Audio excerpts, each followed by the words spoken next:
Fala curioso, fala curiosa, bem-vindos a mais um vídeo aqui no Blablalogia. Eu sou Ives Urquiza do Física Total e se você se interessa por física, dá um pulinho aqui no meu canal e vai conhecer que tem um monte de coisa legal para animar o teu dia a dia com física lá, tudo bem? Aqui no Hemisfério Sul, como é sabido, a gente está passando pelo período de inverno. E aí uma das coisas mais gostosas desse período é a gente ficar todo empacotado antes de acordar, né? Aquela coisa entre despertou e você ligou o soneca, tem mais 5 minutinhos e aí você fica naquele conflito, levanta, não levanta. Por outro lado, uma das coisas que pega a gente de surpresa e dá uma dor na alma é quando a gente vai levantar e de repente encosta no metal da cama ou pisa direto no chão sem pisar no chinelo. Aí você pergunta, caramba, se todas as coisas no quarto estão aproximadamente na mesma temperatura, por que é tão diferente pisar na borracha da sandália, no carpete do tapete ou encostar no metal da cama? E aí, pergunte à física. Antes de passarmos às explicações, deixa eu provocar você mais um pouco. Provavelmente você já percebeu que quando vai pegar alguma coisa na geladeira, se essa coisa está dentro de uma lata, a percepção de temperatura é uma, se está dentro de vidro, a percepção é outra. Sei lá, você vai pegar um suco que está numa garrafa de vidro ou numa jarra de alumínio. Certamente você vai ter a impressão de que a jarra de alumínio está muito mais gelada do que o frasco de vidro, ainda que vidro e alumínio estejam à mesma temperatura, ainda que eles estejam há muito tempo dentro da geladeira e já tenham entrado em equilíbrio térmico com ela. Coisa parecida também acontece quando você bebe chá ou café quente em uma xícara de porcelana ou numa xícara de alumínio. Quando você toca a boca no alumínio, parece que está muito mais quente o líquido. Na verdade, o que aumenta mais rápido a temperatura é o recipiente. O líquido está, na verdade, mais frio. Mas o porquê dessas diferenças todas? Aqui no Blablalogia, a gente já discutiu um pouco sobre fluxo. Aqui no card você vai ver o vídeo se você ainda não assistiu. E a gente discutiu que o fluxo depende do tipo de material, da área por onde o calor está atravessando, depende da espessura que vai ser atravessada e depende da diferença de temperaturas. E fluxo é uma razão entre calor trocado e tempo de troca. Então a ideia de fluxo está relacionada com tempo. E esse fluxo depende da diferença de temperaturas. E aí onde está o segredo? O nosso corpo, pela experiência dele no cotidiano, sabe que quanto maior for a diferença de temperaturas entre a nossa pele e aquilo que estamos tocando, maior vai ser a sensação de diferença de temperatura que a gente vai perceber.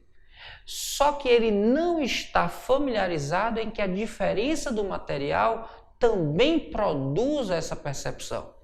O cérebro fica confuso e acaba transferindo a sensação de diferença de temperatura quando, na verdade, o que a gente tem é uma diferença na rapidez da troca de calor. Explico melhor. Alguns materiais, por conta da sua estrutura eletrônica, têm elétrons mais fracamente ligados ao núcleo. Os metais, por exemplo, são um ótimo exemplo disso. Esses elétrons na periferia podem ficar mais fracamente ligados e transitar com mais facilidade de uma molécula para outra, transmitindo, entre outras coisas, energia através de colisões. É aí onde entra a história. A condução passa de molécula a molécula por essas colisões. E quanto maior for o número delas, mais transferência a gente vai ter. O metal, como a gente já falou há pouco, por conta da distribuição nas suas camadas de valência, é um ótimo condutor de energia térmica.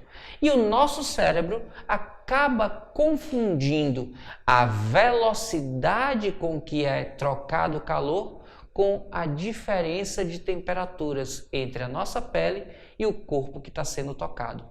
Então esse é o segredo. Quando a gente toca algo que é metálico, a gente tem uma troca de calor muito mais eficiente e rápida. E o nosso cérebro confunde isso com o fato de haver uma diferença maior, um gradiente de temperatura maior. Então, muita atenção. Sempre que você tocar dois materiais diferentes e um deles for metálico, a troca de calor com o metal é mais eficiente e o seu cérebro vai achar que, por isso, há uma diferença maior de temperatura entre o corpo e a sua mão. Simples assim. E aí, curioso e aí, curiosa, tranquilo demais de entender, né? A relação do material e a confusão que o cérebro tem com diferença de temperatura e rapidez da troca de calor. É só isso. Aqui, só para provocar mais um pouco, se você for dar uma pesquisada, o corpo humano ele não é muito bom para medir temperaturas. A gente tem diversas limitações. E aí eu proponho a você que você faça em casa, se você tiver crianças, a seguinte brincadeira. Coloque 3 bacias. Coloque água nas 3 bacias. Em uma delas, coloque 2 ou 3 cubas de gelo e deixe por alguns instantes. E na outra, você coloque um pouco de água aquecida no fogão. Deixa a água morna, em um deixa a água a temperatura ambiente e na outra deixa a água fria. Pegue a criança, segure as mãos delas e faça uma brincadeira de mergulhar as mãos. Uma mão na água com gelo, a outra mão na água aquecida. Conte cerca de 30 segundos, brinque com ela durante esse tempo e depois mergulhe as 2 mãos dentro da água do meio. Você vai perceber a cara de espanto dela e talvez você próprio se espante ao perceber que os seus olhos estão dizendo que ali existe uma única água, mas o tato está dizendo que existem 2.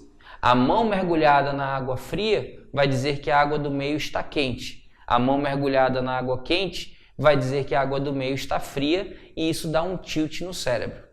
Essa e várias outras brincadeiras podem ser feitas com termologia para crianças para estimular nelas a vontade de aprender ciências. Que tal fazer essa brincadeira e deixar aqui nos comentários dizendo o que é que acharam? Tranquilo?